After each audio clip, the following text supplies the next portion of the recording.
You're listening to another episode of Mr. Allard's Neighborhood.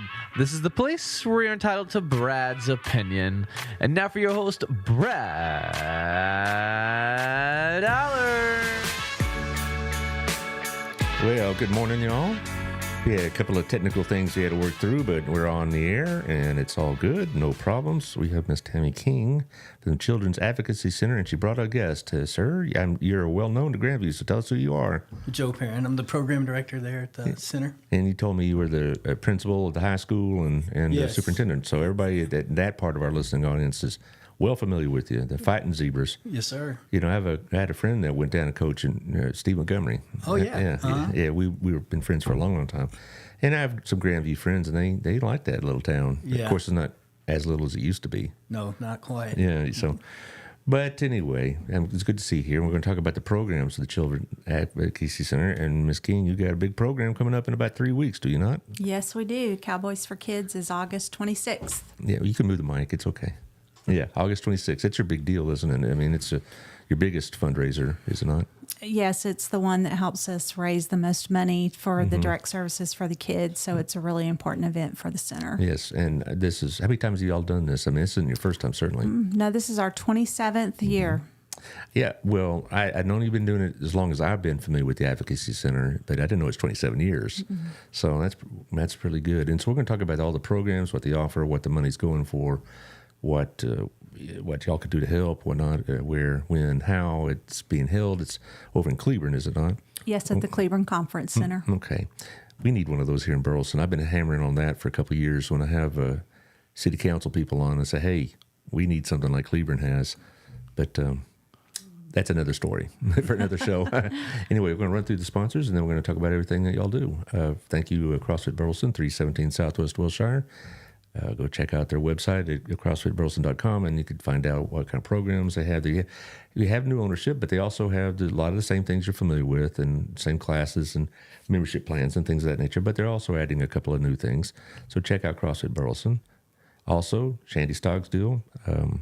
Yesterday, I don't know if you saw it or not, you may have a chance, we had some mothers of autistic children on with Senator ASD, and she has a son that's on the spectrum, and she wrote us a very nice letter to be read, and it was very touching. And this is one of the best shows I've done in a long time. So anyway, check out that show if you want to hear what she had to say. But she also does real estate, among her other things. And so if you're looking to move in and around the area, she even handles Grandview. So there you go. She can handle all that for you. So thank you, Shandy, for your support. Also, Our Place Restaurant. Everybody knows Otto. Everybody loves Otto. You have an Our Place now over in Cleburne, do you not? We do. It's brand new. Yeah, it's about 3 months old, and I saw Otto 10 days ago, and somebody at my table asked, they had other locations. They have one in Mansfield, and then they brought the one in Cleburne. And when I hear that Cleburne one is busy, constantly, so that's a good thing. All right, thank you, Otto, at Our Place. Thank you also to Wild Cigar and Culture. Are you a cigar smoker, sir? No, sir. Nah, okay, well, if you have friends that are, send them to Wild Cigar. They have a great humidor, good Christmas gifts. I guess Christmas is coming up, right?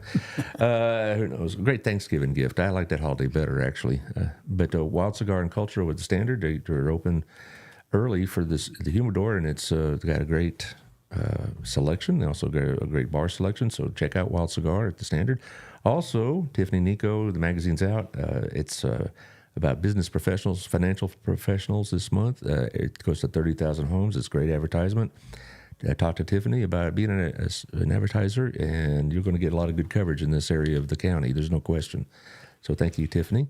Also, Galen Moore is over at Southern Gym. I've been there now to the new location a couple of times, and it's really, really nice. It's bottom floor now. It's on the first floor, right next to American Revelry. It's in the Windmiller Building. So take the wife there to get some jewelry there. Me too, yeah. Well, it's very, very nice. And she also, if you have some like grandmother's ring or something precious you want repaired, she can do that as well. So Okay. It's very, very nice. My wife works there, so it helps. I did know a little bit about it. Also, thank you to Old Pro Roofing, John Williams, 817-734-2756. Did Grandview get hit with a bunch of hail about a month ago? A little bit, yeah. We got a little on my end, but in the west end in Joshua, they got hammered. Yeah. So I was talking to him yesterday at a meeting we attend, and they're still trying to catch up from that. So anyway, 817-734-2756. Have John come check it out. It's Old Pro is down in Old Town. It's a Burleson company, so you're not dealing with these guys that come in swarming in the neighborhood. These are people you know. Also, speaking of people you know, Melissa Harmon, Texas Farm Bureau, 682-804-0534. We were talking, she also is a part of that meeting I was in, and she's telling us you better have a handle on what your insurance is because the rate's going to go up. It is a fact of life. And so for some companies, it'll be even more so than others. So make sure you know what you have and what you're paying. And she can help you with all of that. So have her, give her a holler at 682-804-0534. Also, Lisa Moore Smith at Stop Restoration, where they get it right the first time. If you have water damage, fire damage, hail damage, any kind of biohazards, all right? Any kind of weather hazards, any kind of water leaks, your hot water heater leaks or whatever, you don't even know it, and all of a sudden you got a mold problem, which they also can handle. So call Lisa and Moore Smith, and they'll take care of it. Righty, let's jump right into this. Yeah, Ms. King, how long have you been with the Advocacy Center? 23 years. 23 years. I don't know. You've seen a lot. When I talk to the other nonprofits, they're getting overwhelmed a bit. Is it happening with you as well?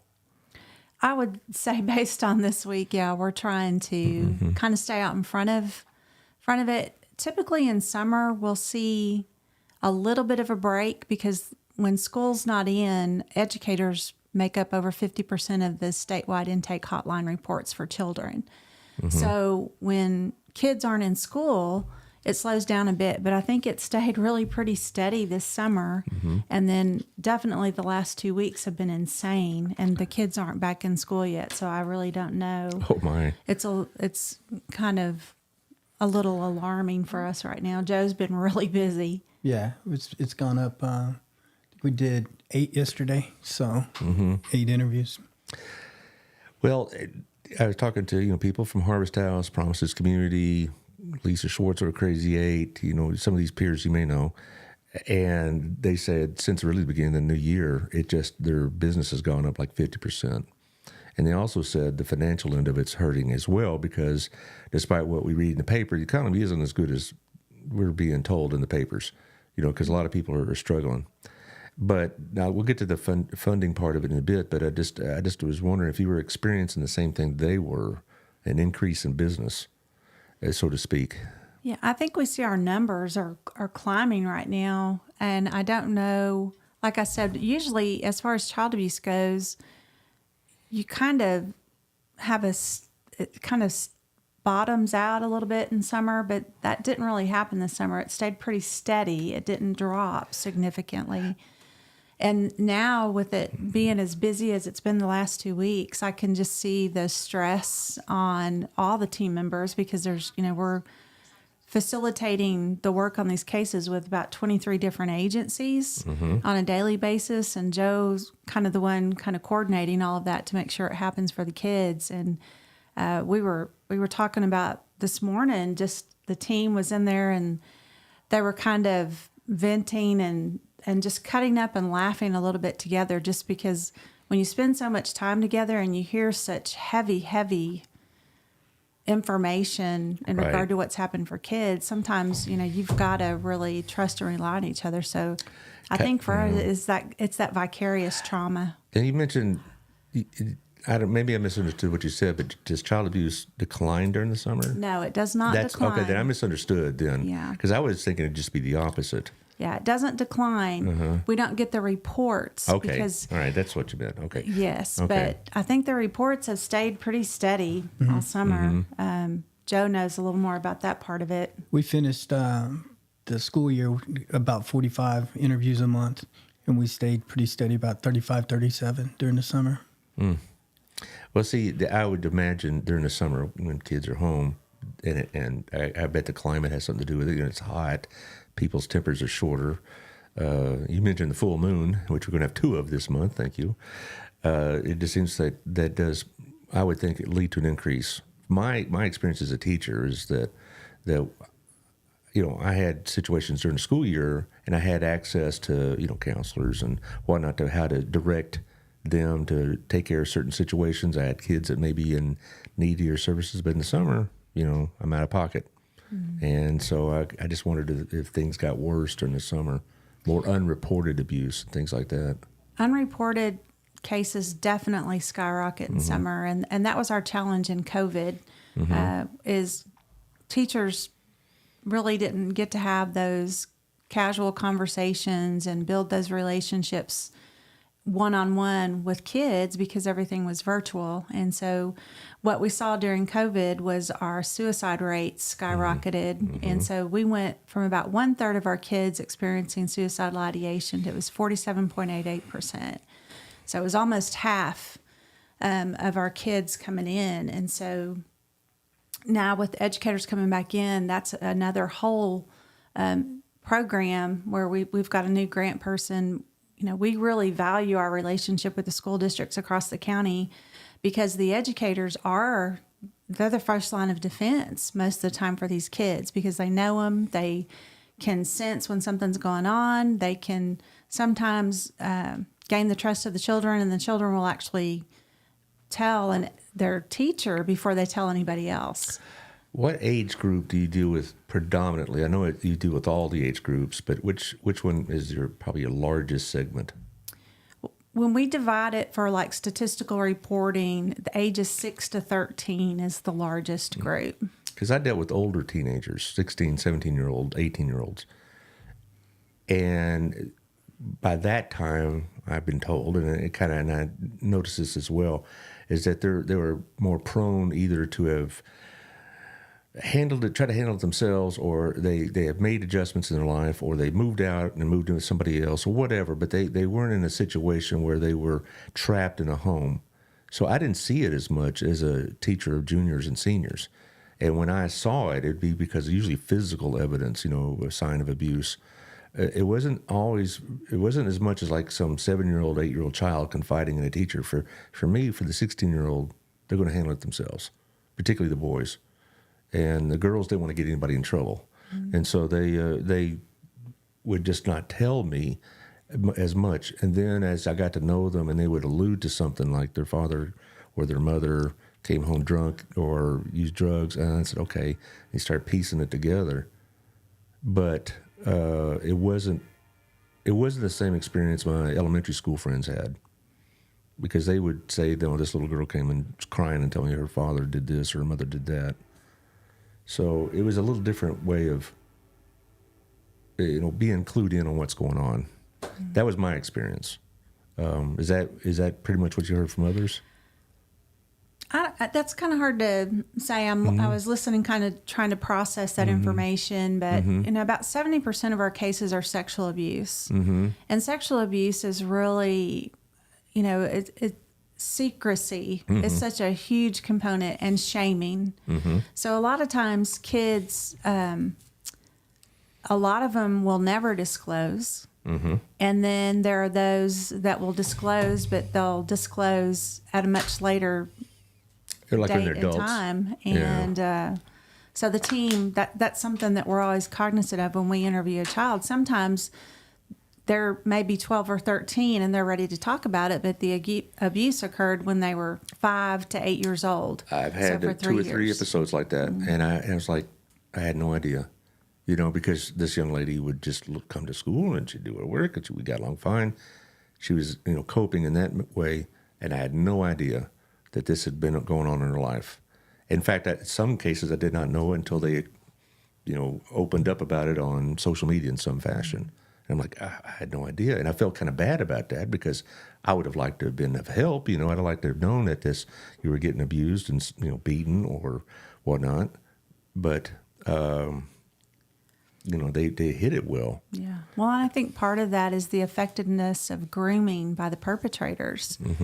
When they're telling them, it's your fault. If you tell, I'm going to go to jail, going to lose the house.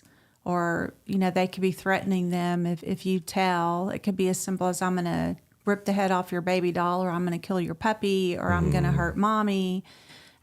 Perpetrators will use all kinds of ways to control the kids, and not just control the kids. the perpetrators groom the support people around the child as much as they groom the child, sometimes even more so, because they can tell the child, well, if you tell them, they're not going to believe you. And, so our kids come in a lot of times with the feeling of no one's going to believe me if I tell, so they don't tell. And so there's a lot of things that have to happen. So anyone that's working with kids or has contact with kids, whether it's, in a personal relationship with a niece, nephew, grandchild, or it's a student in your classroom or at school or at church, just a act of kindness and compassion, patience sometimes with kids that may be acting out. There may be more going on than what people realize. And if we take the time to kind of slow down and invest in that relationship a little bit, a lot of times kids will start to open up. Well, tell me if I'm right in this assumption. The girls manifest this with shame. The boys would manifest it with anger. And sometimes I'd have a guy fly off and I'd find out that, he had a fight with his father, a physical one or something like that. A lot of teenagers have conflict with parents, right? But I'd had sometimes it was much more than just, arguing or whatnot. It's fights, physical abuse, or neglect in a lot of cases as well. So that was the way I saw them.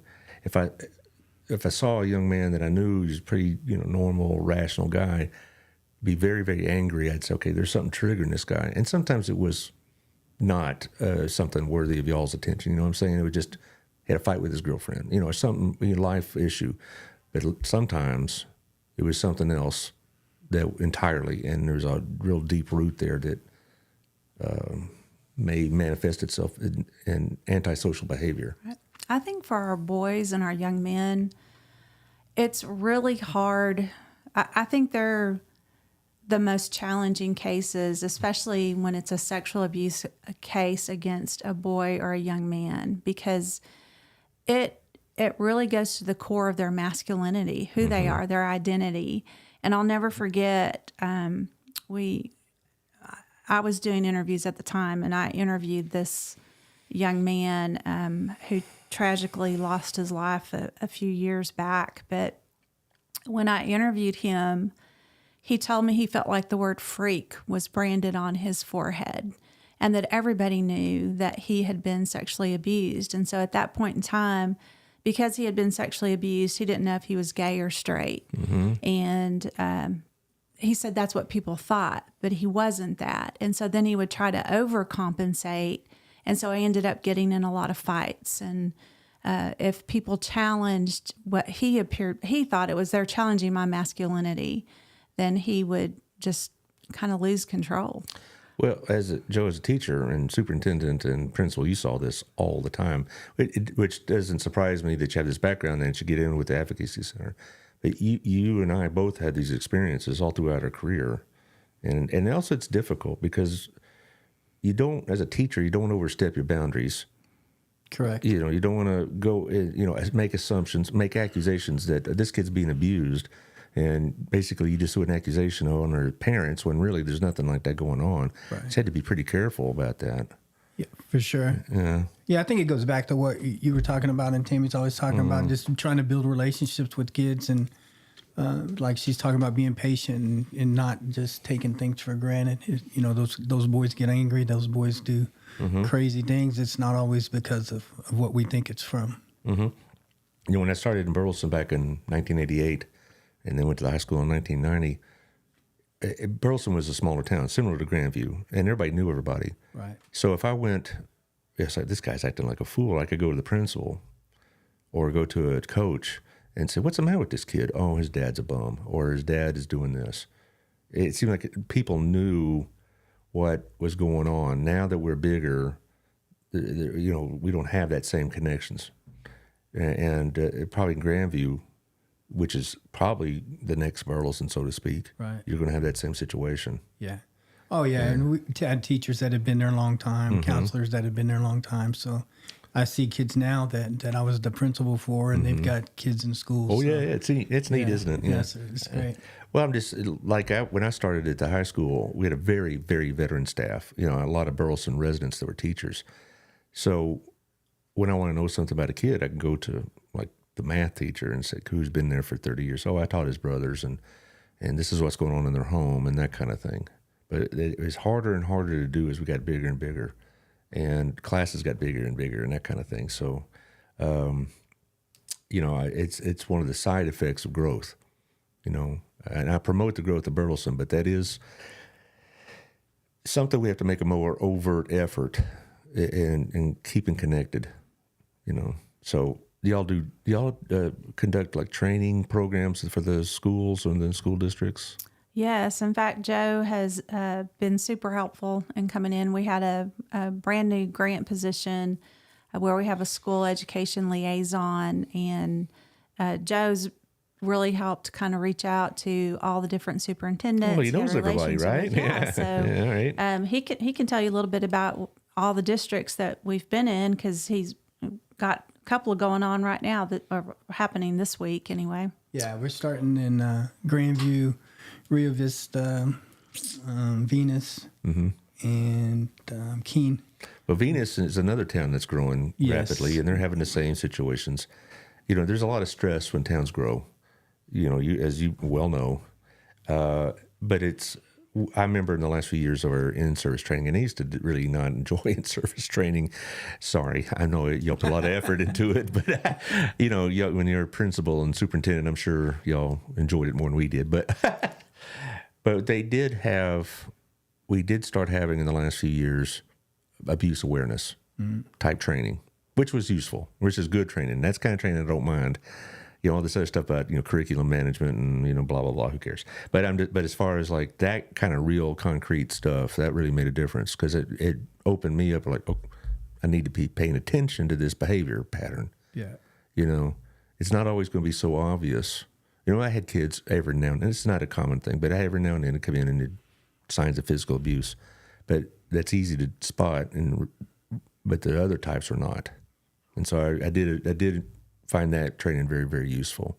Do y'all conduct it yourself, or do you do it through the schools? We got to go to Keene yesterday and talk to their staff. And so it was myself, the lady that does our therapy, a DA investigator, the program director from CPS, not CPI, and a sheriff detective. And so we just answered questions from the staff and made sure they knew what to do when certain things happened. And so it was pretty productive. And how, as a teacher, it isn't just a moral obligation, it's a legal one. Yes. And that, for a lot of the rookie teachers, they didn't know that. They come in, oh, I didn't realize that I could lose my license. And sure. That's the least that'll happen to you. So they took it pretty seriously. But I did find that useful, because it made me aware of behavior signals that I wasn't really paying attention to. So it did help. And I'm glad y'all are in the schools. We need to get you in the Burleson schools. If not, I bet you can get in. Jimerson. Everybody. Well, one of the things we got to really be careful is our bandwidth right now. We've got one person doing it, and it takes 4 days to do a grade level. So we're kind of taking it slow, making sure we're doing it right. Well, knowing Brett, Brett, like I know him Dr. Jimerson, Dr. J, as he calls himself. I know he'll be on board. Yes, for sure. Yeah, absolutely. Because I do know this about him.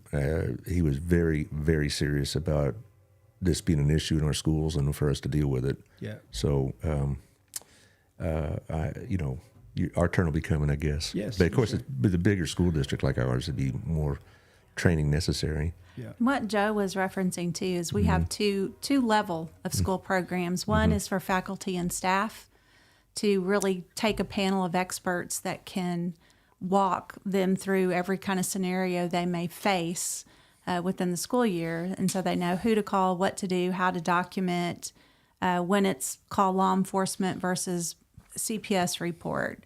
The other part of it is actually going in and teaching the kids prevention in regard to all the different types of abuse, and specifically also speaking towards child sex trafficking.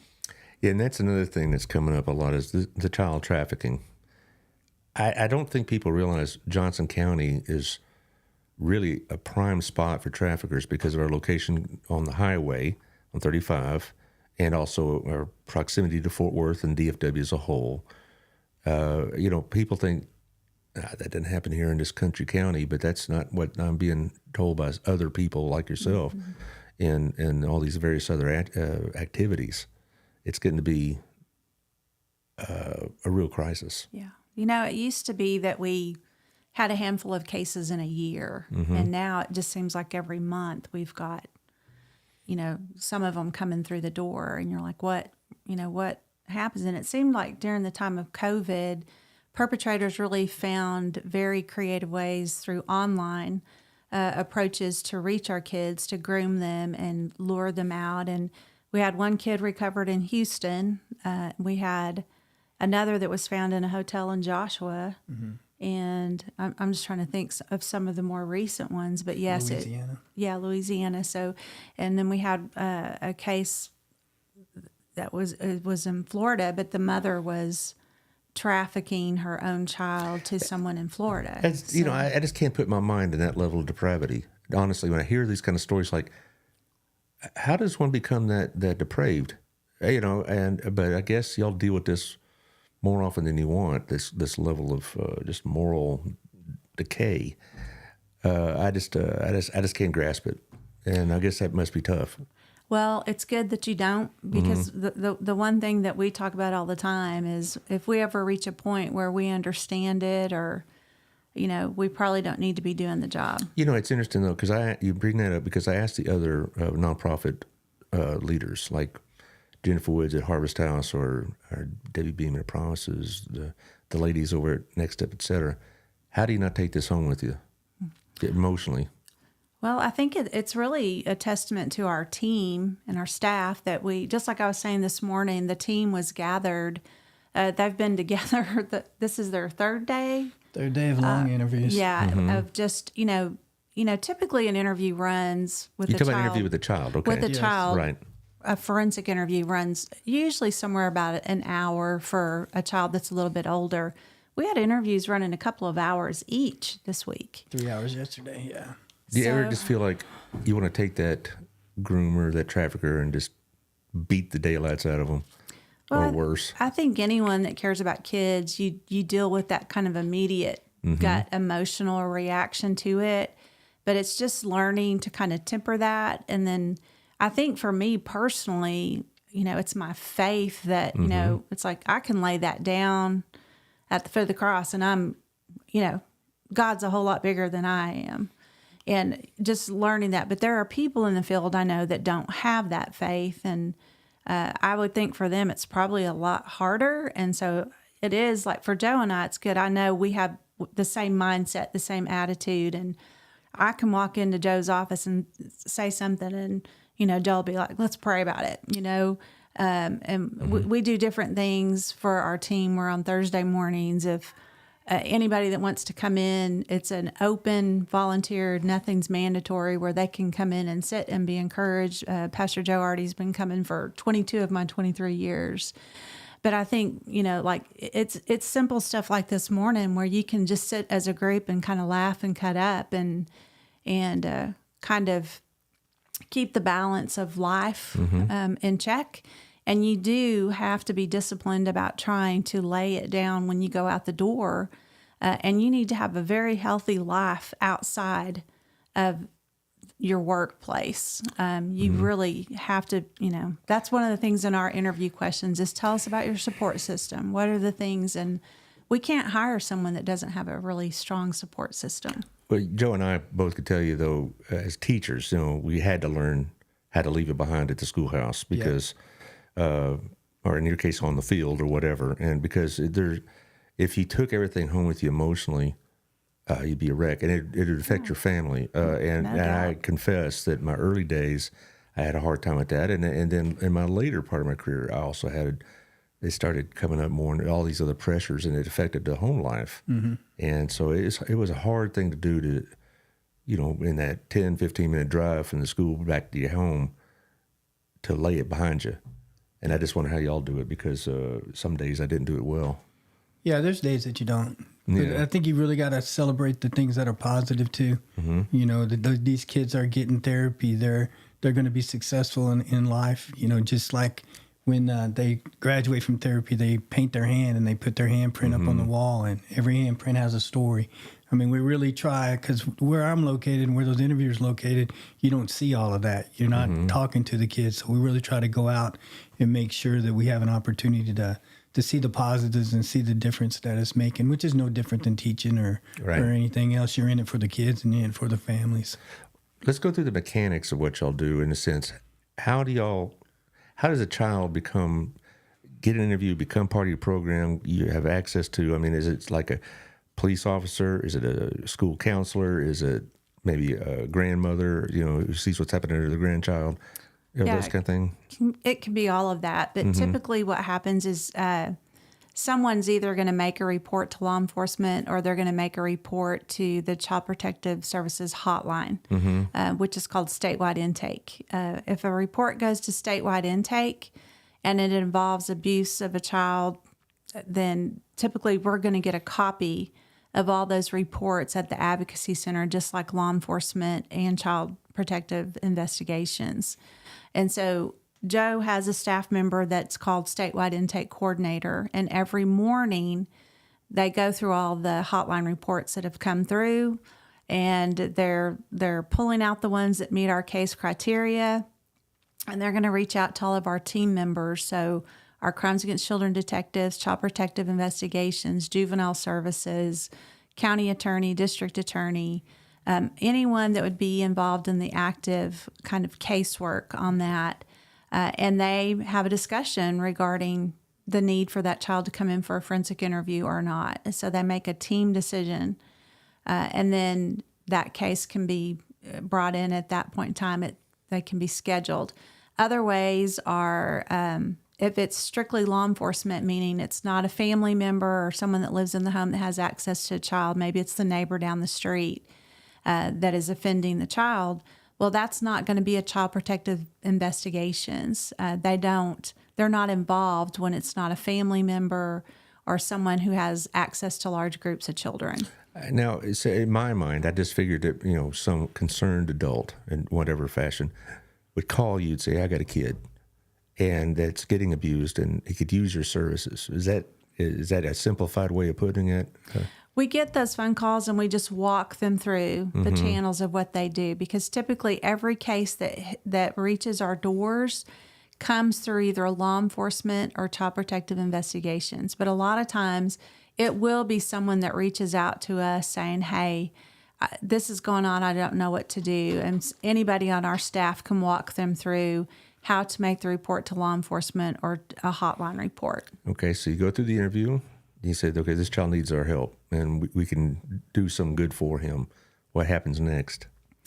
On their initial visit, when they do the forensic interview, when they walk through the front door, one of the important aspects of an advocacy center is that it's a child-friendly setting. So the entire building has been set up to make a child feel as comfortable as possible.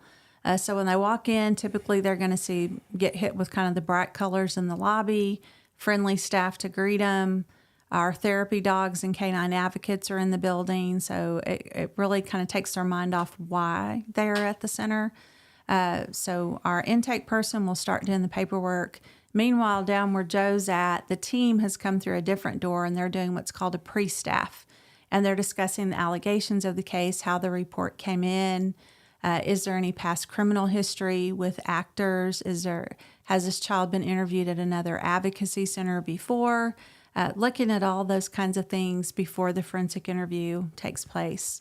And so once the intake paperwork's done, the pre-staffing's happened with the team, the interviewer will go get the child and take them down the hallway to the forensic interview room. And it's just the forensic interviewer and the child. The team's in a different room. They can see and hear the interview as it's happening, and they can communicate with the interviewer via earpiece. So once it's concluded and a child has made a disclosure, we do have children that will not disclose, and sometimes we have kids that nothing's happened, and it's just, we've done an interview just to what we would call an at-risk interview, just to make sure things are okay. But for the child that does disclose that abuse has happened, at that point in time, the team is already beginning to scramble, and they're strategizing on what they need to do with the case. Do they need to do what's called a non-custodial interview with the alleged perpetrator, just to kind of see if they can get them to admit to what they've done to the child? Or is it a situation where they're an imminent threat to other children, to the community, and there needs to be an arrest warrant and search warrants executed? So they have to make those decisions there. Child Protective Investigations is looking at the safety of the child. And so they're going to immediately be working to put a safety plan in place for that child or children in the case. Do you have a residence for these type of children? Because I can't imagine. So this is a serious abuse case. Go back home. Yeah. What do you do with that? Well, the interesting thing about it is we're dealing predominantly with felony level cases. So sexual abuse, severe physical abuse, child witnesses to homicides, violent crimes, child sex trafficking, pornography rings. So they're really serious cases, but the vast majority of the time, there is a protective family member that Child Protective Investigations can find. So about less than 4% of our kids end up in a removal situation. So fortunately, it's not super high. I think where you see the really high removal rates is when there's parents that are chronically doing drugs and they can't stay off them, and it's kids are put in dangerous situations every day, all day long in those situations. But you don't have a residence. No. Okay. No. So a child is accepted in this program. Then you have, I guess, therapy type sessions, and they come in on a scheduled basis, and you go through various therapy opportunities, I guess. Right. So after the interview, we have what's called the family advocates. We have two of them under Joe's supervision, and they do what's called a trauma assessment on every single child that comes into the center for an interview. Within that trauma assessment, we have a part of that scores depression and suicidality. Like I said before, about 1/3 of our kids are scoring in that area. They have a plan, they've attempted before, or they're struggling with depression at a really high level. So at that point in time, the advocate will confer with our clinical director, who assigns a therapist to that child. They will do a crisis intervention and determine if that child needs to be sent to a hospital where they may need psychiatric care that's inpatient or maybe partial hospitalization. Oh, goodness. And so once that happens, the kids can come back and be in our therapy program at that part. We have 1/3 of our staff are licensed mental health clinicians, and all of them are trained in trauma-focused cognitive behavioral therapy. So everything's trauma-informed. Now, these aren't volunteers. These are licensed professionals from the state, right? Yes, and they're licensed. They have academic backgrounds in this. Yes, all of them have a minimum of a master's degree. All really? licensed. Right. So, Wow. yeah. So, that's one of the differences, I think, between what your peers do and what you do, is that this really isn't something a volunteer can say, I want to help with the children. I mean, you may have those, but as far as like in the professional assessment of what is needed here and the treatment here and the legal proceedings from here, these are trained, licensed, college-educated professionals. So, yes. Okay. Because I know, I talk to people and they want to do the right thing, want to do good things, and I'd send them to some other places. But to y'all, they don't have the paperwork. Do y'all have volunteers though, of some sort? Okay. Yeah, we do. All right. I mean, I know you have volunteers maybe in a general sense, but not into the nuts and bolts of assessing whether or not this child needs help or not. Right. When in the mental health aspect, we have college interns. So we have agreements with a lot of universities where we'll have college students that come in and work under the supervision of our clinical director. UTA, I bet, is a big one. UTA, Tarleton, SWAU, and SAGU, and just we've been really blessed to have a great internship program. Our clinical director's done an amazing job. Well, if somebody wanted to volunteer, what would they be doing? Right now, we have volunteers that help cover the front desk and the lobby. We have a big project going on right now called the Handprint Project. And so today, my daughter is actually volunteering, and kids are doing handprint art at the center as they come in for cases. And those are the handprint project is going to be a fundraiser where we actually have all the handprints will be, if it's a little boy, it'll be a John Doe. If it's a girl, it'll be a Jane Doe, but it'll tell the age. And really, it's just kind of a visual reminder of the number of kids that come through the center. So we did 657 forensic interviews last year. So we're doing 657 handprints. That's a bunch, though. Well, what is considered to be a success on your part? I think it's celebrating the courage of those children to first and foremost sit down with a stranger and tell the horrific details of the abuse they've endured. So, I mean, you talk about, I don't know. I think I'm just always amazed to watch these kids walking down the hallways with our interviewers. And our interviewers do a really great job of making them feel as comfortable as they possibly can. And then I think every time we get to celebrate a kid graduating from completing their therapy services, that's huge, because I feel like those kids that complete services really have the opportunity to realize any and all dreams they ever had. Abuse doesn't have to, it's a part of their journey. It doesn't always have to be this huge wall that they have to get over, but they really need the therapy piece of it to kind of process through and understand that this was not their fault. What timeline are we looking at? How long do they stay in therapy? As long as necessary, or is there like a certain, length of time that you keep them in? Yeah, that's a both and. Yeah. Typically, trauma-focused cognitive behavioral therapy is going to run 6 to 8 months on most cases. We do have children where it could be over a year. It just depends on the severity of the abuse and really what the therapists are working to undo.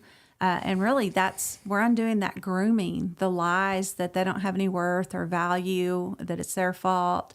Those are the things that we're trying to help those kids process through. And it's a lifelong process, because there's adults that still need therapy and all this for what's happened in their past and things of that nature. But at least you get them a start towards that. Maybe therapy wasn't something they considered to be an option, or they didn't have the wherewithal or whatever. So speaking of wherewithal, we need to talk about how that happens, because this doesn't happen by magic and fairy dust. It takes money and all this. That's what the Cowboy for Kids is about. So tell us about the financial end of it. I know it's a statewide organization. You told me before the show that it's 70 different county organizations. Yes, there's 70 different advocacy centers across the state of Texas. Some of those cover single counties, and like in the Panhandle, one center may cover multiple counties. Just a lot of driving. Population, But the funding part of it, we write grants all year long. We just got through our major funding contracts for the year to help bring in the grant money that's going to pay the salaries of our staff. What Cowboys for Kids does for us is it really is about the direct services that we provide the kids. It's the forensic interviews, the trauma assessments, it's group therapy, it's all the activities that go with that. It's summer safety camp, it's My Safe Space, where we redo a child's room that has faced really severe sexual abuse in their own bedroom, and we go in and we gut that room and redo it. It's our Christmas Wish program. We really rely on the Johnson County community to help us put those things into place. And that's really what Cowboys for Kids is about. We really have a fun time putting it together, but the board works on it pretty much year round. Right. So we want it to be, a really high quality event that people can go to and really enjoy. But we also want them to be able to celebrate that what they're doing and how they're participating is really changing the lives of children. But is this a budgeted item in the state legislature's budget, or do you get strictly for the county? As far as state legislature goes, we've had tremendous support from both Dwayne Burns and now Senator Phil King in regard to... Related to you by any chance? Well, I don't know about... I'm sure Adam and Senator King may have visited about that, but I'm not aware of any blood relationship there. But we do go as our state association, all the directors are contacted, and we do go down to the Capitol when a legislative session is happening, and we work year round just to kind of stay on top of any child abuse legislation that's being put out. Legislators have recognized the work that children's advocacy centers are doing and the positive impact and how it's saving millions and millions and millions of dollars for taxpayers, because we're keeping these kids from ending up in the juvenile system or the criminal justice system, drug addicted or additional mental health diagnosis. So there's been a lot of research done around the work of centers, and a lot of confidence placed in us. So legislature has been really good about funding our state association, who then we have to go through a funding process and apply for those funds. And so the funding contract I was talking about for those grants, we've just completed it. And so we're very grateful that we do get some of that state funding, and legislature has been good to us. And they've also just funded our new case tracking system. Well, we have your gala up here on the screen here, and all the other at your website and all the other information, so people could donate, through the usual process. I talked to other people in this field of work, and they'd say those monthly contributions, even if they seem small to them, are big to y'all, and helps you with your budgets and things of that nature. Here we got on the screen the 2023 gala itself, August 26th, the 27th annual. What time does it start? Where is it at? What's going to happen there? It will be at the Cleburne Conference Center, August 26th. The doors will open at 5 o'clock. Dinner will be served a little bit after 6, and then we have Max and Heather Stallings will be the entertainment for the evening, and we will have kids. We have some kids from Chapel House Studios that will be doing the national anthem for us, and we have Meat Meisters will be cooking. Oh, I know them. They came in. I've had them on the show a couple of times because they do a big fundraiser around Easter time selling those hams. Those are good hams. Yes, and we benefit from those hams. Yeah, I buy, last 2 years I bought hams, and that's been Easter supper for our family down in Corsicana. And those are good men and women. They do good work. They're wonderful. So they come in every year and cook. HEB donates. They give us gift cards that we give the Meat Meisters, and they coordinate ordering all the briskets and everything through HEB. So, and Cleburne Ford is our title sponsor, so we're really grateful to them as well. There's a tremendous, I would be here all day listing all the amazing sponsors that bring the event together. But it's a really fun evening. The live auction is phenomenal. Silent auction just as phenomenal, but you have to pick which ones are going to go live. And so we have what's called a big board category. That's kind of the $500 to $1,000 packages. And then you have the silent auction with kind of where a lot of other people can go and bid. But well, it's a well-known event, and it sounds even bigger than I imagined. But it's. You also mentioned something about Christmas Wish. Do you have another kind of program around then? Christmas Wish is again, it's a community effort for our kids that are in financial need. We have some families that are not, but we have vast majority of our kids are, and it's an effort to make sure they have a winter coat, winter set of clothes, and shoes. And then they can put 3 simple Christmas wishes on the list, and then we work with the community to fulfill those wishes. We do a big party for the kids, and the caregivers can pick up Christmas before and go put it under the tree, and so the kids can know it's from us, or they can know that or not know. It's totally up to the family how they want to do that. Well, that's a great thing. Do you probably need assistance with that as well, financial? Could you think we can schedule a time around Christmas or early December to get you back on the show for that? Yeah, that'd be great. That's a fun program. Yeah, well, it probably is. It's much more fun than what y'all do daily, I'd imagine. Also, I'd like to invite you on September 21st is National Giving Day. And I'm going to have the other sponsors of the other, or not sponsors, coordinators of nonprofits. They're going to be on the show.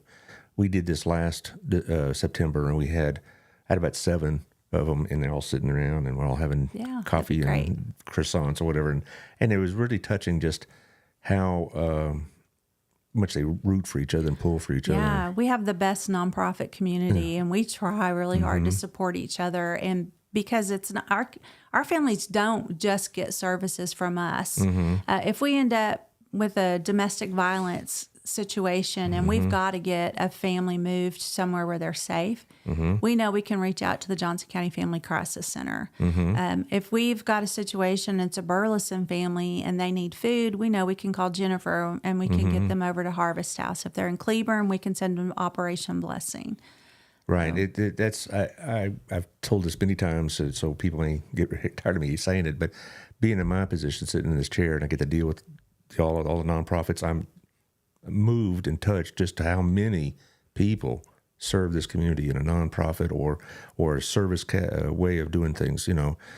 Just how many people serve this community in both the private and public sectors, and I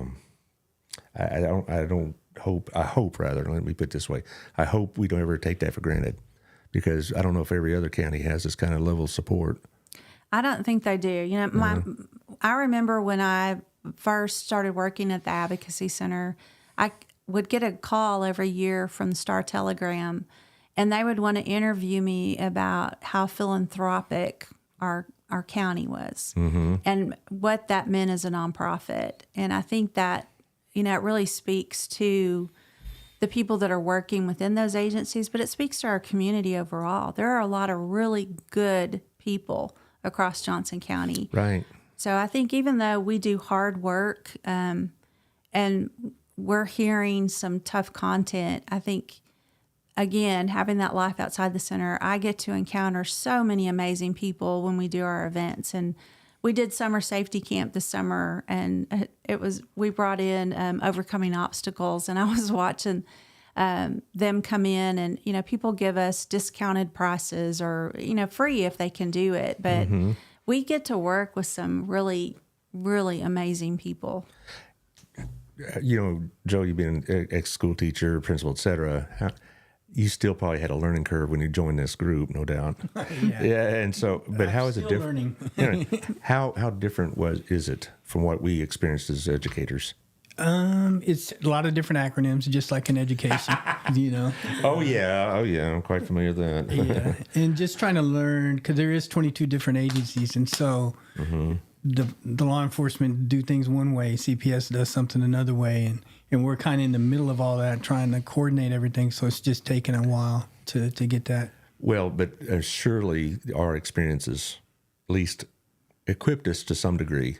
I'm sure there's still some change and adjustment, but we had at least our backgrounds in education and dealing with young people. Did it give us at least a leg up, I'd hope? Oh, yeah, without a doubt. That's why I'm here. Yeah. I retired for about a month. My wife was working. All my friends were working. So what am I going to do? I hear you. Let's go be with kids, That's what my wife told me when I retired. She said, "Do you think you're not going to work? I got some news for you, bud." And so, but it just, I know that it, what we experience as teachers, I know you could carry forward into this program, which is a really, really good thing. So we appreciate what you do.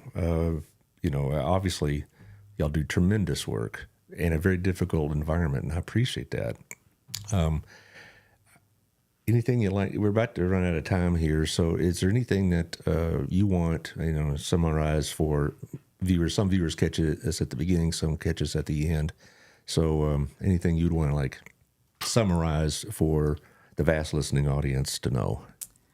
I think the only thing that I would say is, our top question is, how do you do what you do? I could never do what you do. We hear that. I hear that too. When I was a school teacher, didn't you? Oh, yeah. All the time. I thought this was not a problem for me, but right. But I think what's important for people to know is our children are still children. They still want to laugh and be silly and, just engage at that level of a relationship with someone that they feel like is invested and cares about them. So the Advocacy Center is not this dark, scary, depressing place.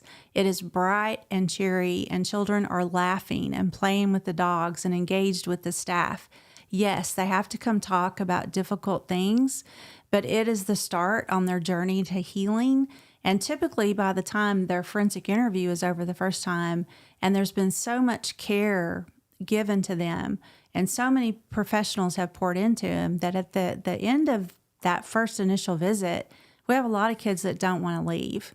They want to stay, or I don't, especially the little ones. Sometimes they're crying at the door. I don't want to leave.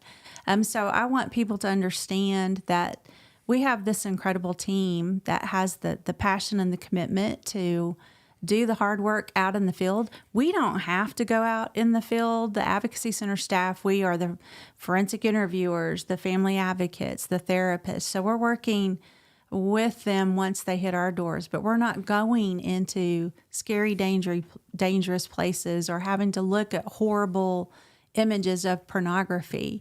The investigating agencies have to do that, and that is incredibly taxing work. I can't even imagine that if I were a police officer or law enforcement of some kind, and that was my line of work, so to speak. I couldn't do it. There's no chance. Yeah, we're really grateful for them. Yeah, we have some great ones. Because I feel like we get to see the full journey. The team doesn't always get to see the full journey. That's the investigative side of it. And anything you like to add, sir? No, I think that's it. It's all about kids, all about families. You know, our motto is to bring justice, hope, and healing to those kids that have suffered abuse. And so that's why we're there. Well, y'all both are jewels in your crown, as they say, and we appreciate y'all's work. As a father and a citizen of this county, I appreciate it, and an ex-educator. I appreciate very much what y'all do. I hope this Cowboys for Kids is more successful than you thought. And we'll talk again before the end of the year so we can, keep up to date, and see what's going on with y'all and whatever needs you have at that time. And we appreciate it very much. This next week, I'm going to have the Center for ASD on. I've got Brina Daniels on Monday, which is maybe her last appearance, unfortunately. She's leaving this Chamber of Commerce. I know that. Yes, it's shocking to all of us, and we're like, no, you're not leaving. But that Center for ASD, and gosh, I know I have somebody else Thursday, but I just slipped my mind. So I'm going to look at my handy dandy Thrive calendar here, if it ever loads up. There it is. Okay, and here and here. Let's see what we have. I'm going to feel stupid when I see it because I just should have remembered. Of course. It's going to be Harvest House. I have them on all the time. And I could forget Jennifer. And anyway, so this will be on Spotify and Apple and the other various platforms very soon. It's also on YouTube right now. So thank y'all very much for coming. I appreciate what y'all do. Thank you. Appreciate Thanks for having us. Sure. All right. Bye-bye.